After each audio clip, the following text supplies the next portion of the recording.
Hello friends, this is Dave. Thank you for joining me on this fragrance hobby. Now today's gonna be a quick review on this Prada Luna Ocean. I did a first impression, so this will be a longer review, more details. But what happened was, I think after the first impression, I never reached for it. But then somehow, for the last few nights, I've been craving for it.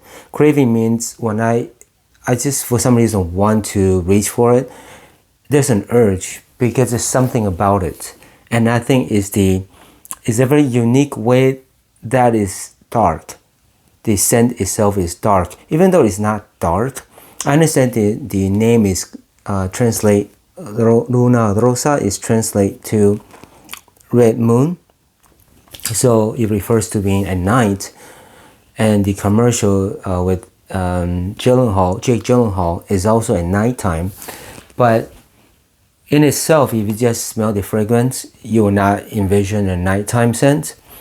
But somehow, these last few nights, I keep craving for this, and the feeling about it is a nighttime kind of warmth, kind of comforting type of scent. It does not make sense because there's no very deep dark notes in here.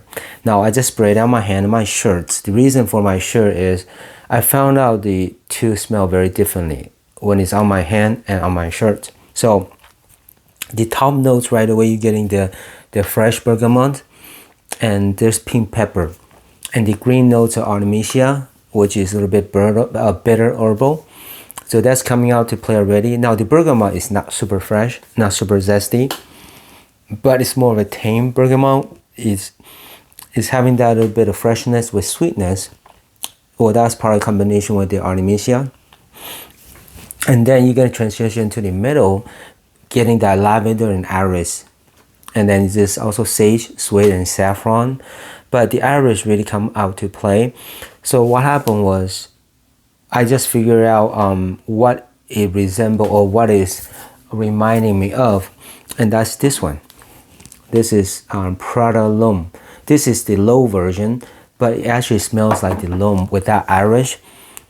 So I did not really connect the two with iris with the name Ocean, because to me there's nothing really straightforward aquatic about this. There's no sea notes, there's no salt, but I think the ocean, they're trying to convey as a feeling of a darkness.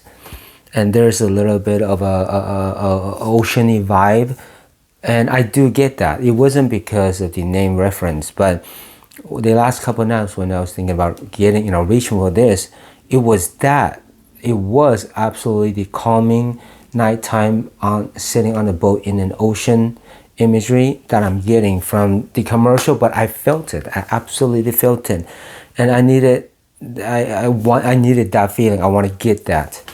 And it does, when I spray, it does bring me to that. But right away, right now, it's probably at the middle notes where the iris is punching through with added freshness from the lavender.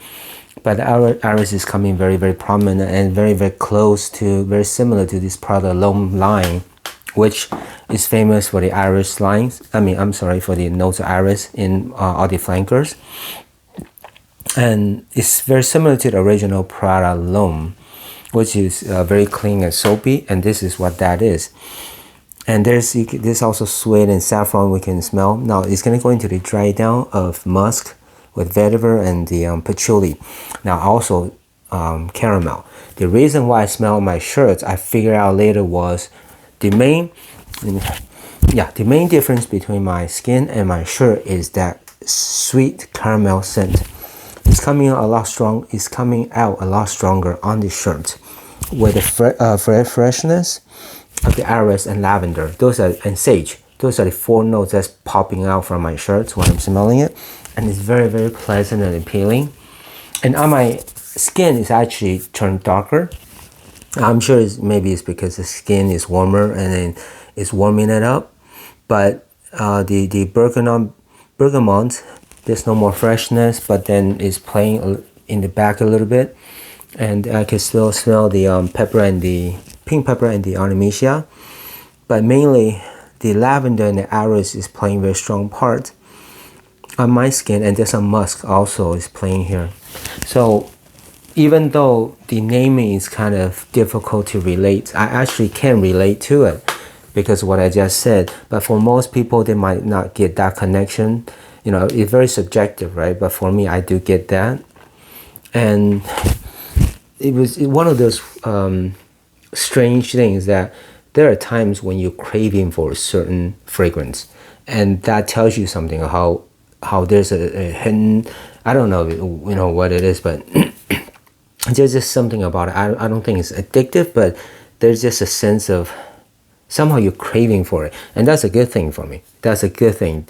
You know, I'll be able to appreciate that fragrance a lot more than just the example, just the first impression that I did, which I remember wasn't anything special. No, this is nothing special.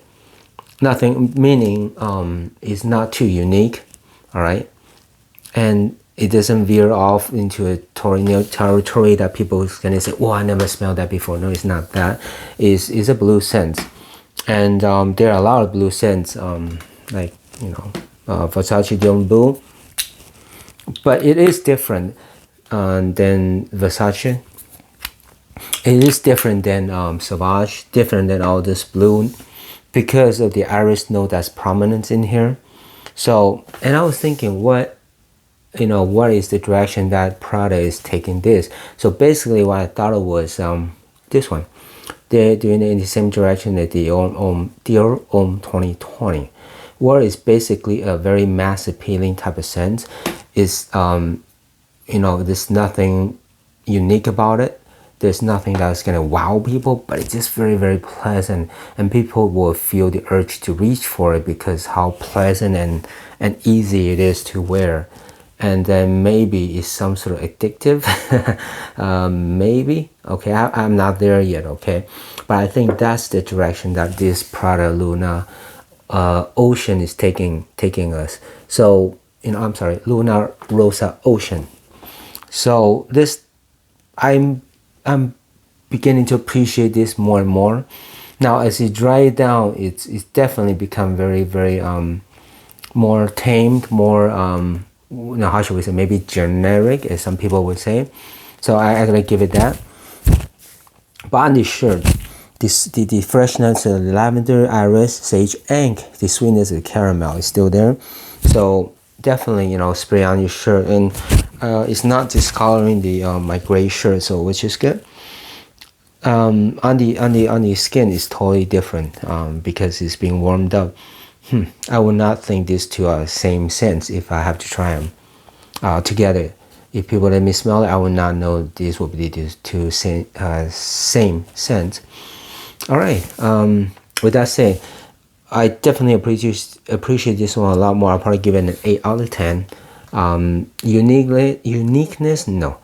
But for as far as how much I enjoy it, it's up there. It's probably 8 out of 10. It's up there with all the blue fragrance.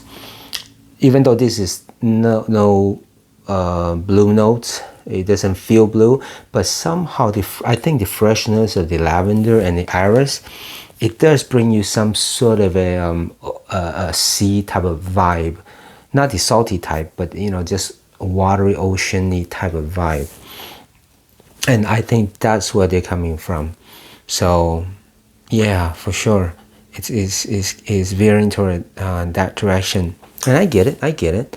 Of course, marketing plays a part, so I cannot undo the imagery I have, from seeing the commercial because of Jake Gyllenhaal. But I love that commercial, by the way. It's so cool, and he's one of my favorite actors. So now the perfumer is Anne Flippo, who did famous for Invictus, Paco Rabanne Invictus, and also the second perfumer is Carlos Binam, who did the Polo Blue series, okay, and a whole bunch of other stuff. So these are two very good perfumers, and you would think that they're not going to come up with something silly, right, something bad. But also the House of Prada, who is very prominent in the fragrance game. So yeah, for sure, I'm enjoying this not because the perfumer or the product name, but I came back to this because I was just craving for it. I didn't know why. I don't know if it's because my feeling or emotion or my you know, whatever's going on around me, but I just found myself reaching for it, and that's a great thing, because honestly, too often, most of the time, I do not crave to reach for any fragrance, and when I do, I really appreciate it that I have it and I'll be able to enjoy it right away, instead of having to buy and wait for a few days. Maybe that craving will, you know, diminish, but this one is still here, and I really am happy. Yeah, this is good.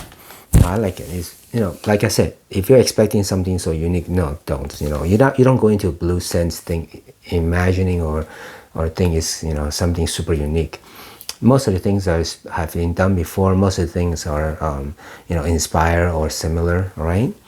So with that in mind, you know, if you're fine with that, that's great. But if you have a lot of blue scents, this one might not stand out as much unless you really dig deeper to appreciate it, like what I did. First impression, I wasn't that impressed, but then like, it grew on me. I was reaching for it. So that in itself tells me, yeah, there's something about this one. They did a good job. So I appreciate it. All right, if you have anything, let me know in the comments, and please subscribe and thumbs up. I would really appreciate it. Thank you as always. See you next time.